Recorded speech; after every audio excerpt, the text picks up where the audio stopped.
In Limburg, maar eerst naar pastoor Fons Curus van de Onze Lieve Vrouw Basiliek in Maastricht. Meneer Curus, er is nogal wat te doen geweest over die synode, want zo heet het dan, hè, die bisschoppelijke conferentie.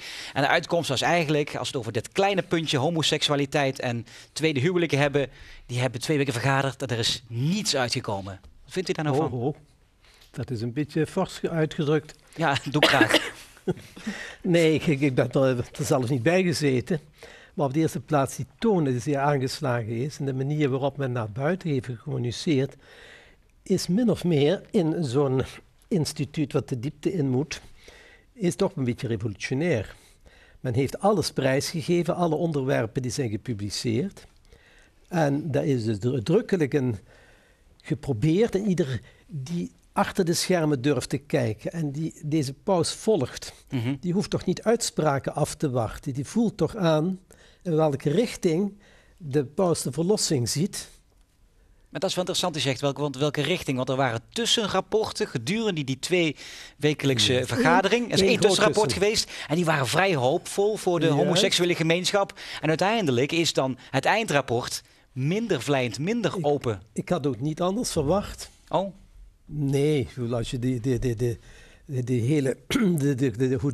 hoe de kerk opereert, is natuurlijk altijd uiterst voorzichtig. En wij zijn, als je aan het grondvlak staat van de kerk, heb je er altijd problemen mee. Dat kan niet anders.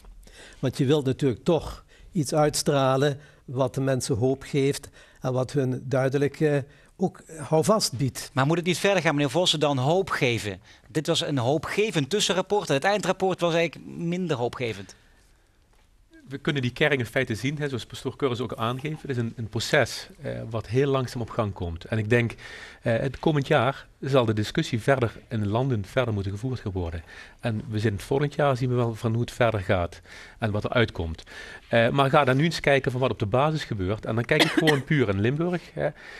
Toen vorig jaar 13 maart deze paus benoemd werd, gekozen werd, wat er toen eigenlijk in Limburg van beweging op gang kwam. Niet alleen in Limburg, maar in heel Nederland, de hele wereld. Ook in West-Europa, overal.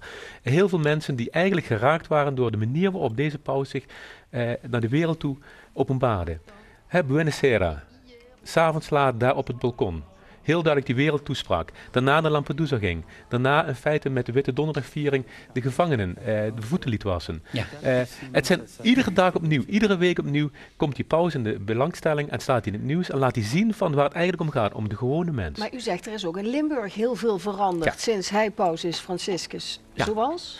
Wat ik zie is in feite een heel kort tijdsbestek dat er heel veel mensen waren die zich aangesproken voelden door deze paus. En die zeiden van als dit de katholieke geloof is, zo wil ik het ook belijden. Zo wil ik ook op die manier wil ik katholiek zijn.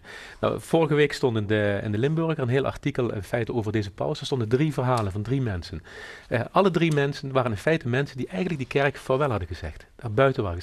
Maar door deze paus weer opnieuw aangesproken waren. Het zijn 3 verhalen, maar inmiddels heb ik zo'n 170 verschillende mensen gesproken, in 17 verschillende groepen door de hele Limburg heen, die eigenlijk allemaal vanuit die rand, vanuit die zijkanten van die kerk, zeggen van op deze manier wil ik heel diaconaal, heel dicht bij mensen, dat stukje barmhartigheid. Ja, maar dan zou er ook eventueel, in ieder geval is er gesproken over de klassieke samenstelling van een gezin. Uit dat tussenrapport leek het even erop dat ook homoseksualiteit en mensen die ongehuwd samenwonen, dat zeg maar de goedkeuring zou krijgen van de kerk, dat mensen dan ook ter communie mochten gaan. Gaat toch niet gebeuren. Kunt u begrijpen dat mensen die zich in die situatie bevinden teleurgesteld zijn? Dat kan ik me heel goed voorstellen.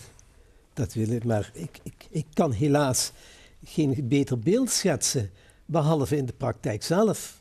Maar het leek voor hen de goede kant op te gaan. Ja, maar het gaat ook de goede kant op. Maar het zijn stappen die we zetten. Maar zo langzaam. Ik heb mijn hele leven... Ja, we zijn al 2000 jaar zo bezig. Heb ik nou ja... Het was dus in feite zo dat je nooit... De kerk is weer barstig. Ja. Wat die paus zegt op een paar moment, dat doet zich plotseling een moment voor dat die Heilige Geest tevoorschijn komt. Hij zegt, dat is het verrassingseffect van ons IVR zelf. Kun je dat noemen. Maar hij heeft altijd opnieuw die concrete mens voor ogen. En die leer die resoneert ergens. En wij hadden dat als Nederlandse kerk heeft nooit anders gedaan. Altijd de zaak op scherp zetten. Terwijl de Italiaan, en kijk eens wat de aartsbisschop van München daarover zegt. Dus eigenlijk zegt hij, ja, Wij moeten natuurlijk wel oefenen en blijven oefenen om de mens in zijn waardigheid recht. En zegt u daarmee eigenlijk, men moet wat meer geduld hebben. Dit is misschien een tussenfase. Er gaat nog wel wat meer gebeuren. We zitten pas aan het begin van een vernieuwing. We zitten echt pas aan het begin van de vernieuwing. En dat betekent het feit dat we stap voor stap moeten zetten. We kunnen zo'n groot log schip, in principe zou je het kunnen vergelijken met een heel groot log schip. Dat kun je niet zomaar van koers veranderen. Dat betekent het feit dat heel langzaam, maar er zijn stappen gezet. En het afgelopen concilie, dit pre-concilie in feite, zijn kleine stapjes gezet. En het allerbelangrijkste is, denk ik, en dat zullen we hier in Nederland, maar over de hele wereld, dat stukje gewoon respect hebben voor de verhalen van de mensen. Luisteren naar de verhalen van de mensen en van daaruit stapjes verder durven. Meneer Koppers, hoe kijkt u daarnaar? Ja, wat deze paus aan het doen is prachtig. Een mooi voorbeeld is dat hij een paar weken voor deze synode heeft hij een aantal huwelijken gesloten van mensen waarvan hij wist, dat was gewoon door hun verteld, dat ze ongehuwd samen hadden gewoond. Nou, dat is in de ogen van de kerk, dus met de traditionele leer van de kerk, dat kon eigenlijk niet. Maar hij heeft als een soort vaderlijke bisschop gezegd, ik geef daar mijn zegen aan. Was u niet teleurgesteld naar aanleiding van het eindrapport afgelopen week, maandag? Nee, want ik ben teleurgesteld. Ik had het liever wat sneller gezien. Maar ik ben ook iemand die heel goed weet hoe in de kerk dat soort processen lopen. En ik heb het gevoel dat Paus Franciscus echt een van de wijste en een van de verstandigste mensen is die er momenteel in de wereld rondloopt. Want die is gewoon bezig om iedereen, ook de hardliners die er in de kerk natuurlijk zijn, toch op een manier erbij te betrekken. Misschien zullen zij zelfs denken erin te luizen. Maar ik denk dat hij super verstandig bezig is. Want alle verhalen, dat vind ik ook, die moet je erbij betrekken. Ook degenen die het moeilijk vinden. En dat weet ik zelf ook heel goed. Dus ik vind het een mooie weg, een hoopgevende weg. Ja. Die hij inslaat. Meneer Hemels, je staat op het puntje van uw stoel. Ja, ik vind ook, ik heb vroeger altijd geleerd, moet ik dan terugdenken aan de godsdienstles op school, van God heeft iedereen lief. En dat geloof je dan op dat moment, maar naarmate je ouder wordt en je gaat je meer verdiepen en dergelijke in het geloof. Ik ben zelf ook dan katholiek. Maar dan kom je erachter dat hij niet iedereen lief heeft zoals het eigenlijk zou moeten. Bijvoorbeeld dus met de acceptatie van homoseksualiteit. De kerk vind ik ook tamelijk ouderwets.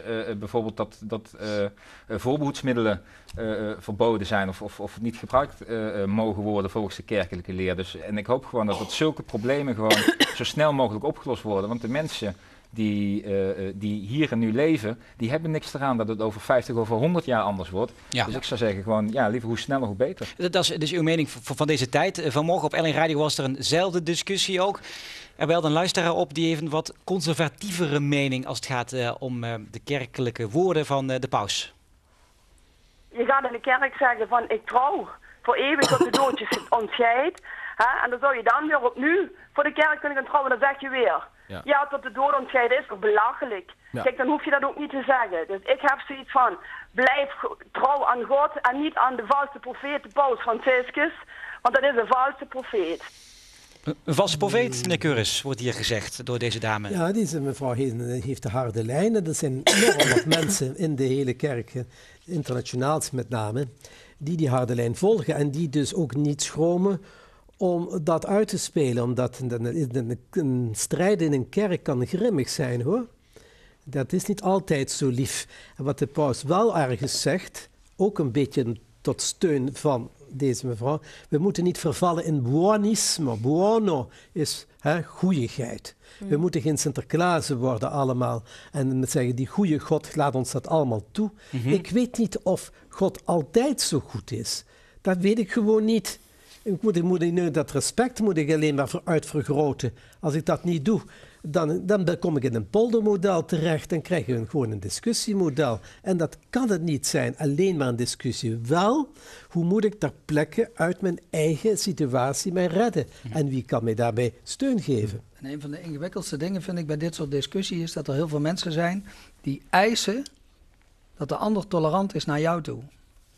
Maar ik denk dat het vooral tolerant is als je zelf probeert te begrijpen wat die ander wil. Ik bedoel, wat die mevrouw net zei, het is mijn ding helemaal niet. Maar toch zou ik graag een keer met haar willen praten om te begrijpen en met elkaar proberen te delen wat je allemaal bezighoudt. Want als ik alleen maar ga zeggen van ik eis dat iedereen vindt wat ik ook vind, ja, dat is toch geen manier van doen. Dat is in zich al intolerant. Ja. En dat is een van de belangrijkste dingen die we, denk ik, in de kerk en met elkaar te doen hebben. Probeer ook te begrijpen wat de ander wil. Snap ik. Meneer Vossen, hoeveel jaren hebben wij nog nodig? Gaan wij dat in dit mensenleven nog meemaken? Dat de kerk in die zin wat opener zich gaat opstellen ten opzichte van homoseksuelen en bijvoorbeeld tweede huwelijken en het halen van de heilige communie? Ik denk tweede huwelijk en halen van de heilige communie, daar hebben we nog een tijd voor nodig. En ik hoop zelf dat ik het zelf meemaak. Ik ben nog jong en ik hoop dat ik het zeker nog meemaak. Maar het zal wel een hele tijd nog duren, maar het zal ook stap voor stap gaan. En het zal ook per land nog eens verschillend zijn. Moeten we ook heel eerlijk in zijn. Hier gaat het wat sneller. Ja. En in Zuid-Europese landen gaat het wat trager. Het zou misschien nog wel eens andersom kunnen zijn. Dat in Zuid-Europese landen sneller zou kunnen gaan dan hier. Maar als we nou eigenlijk samenvatten wat er is gebeurd de afgelopen 2 weken.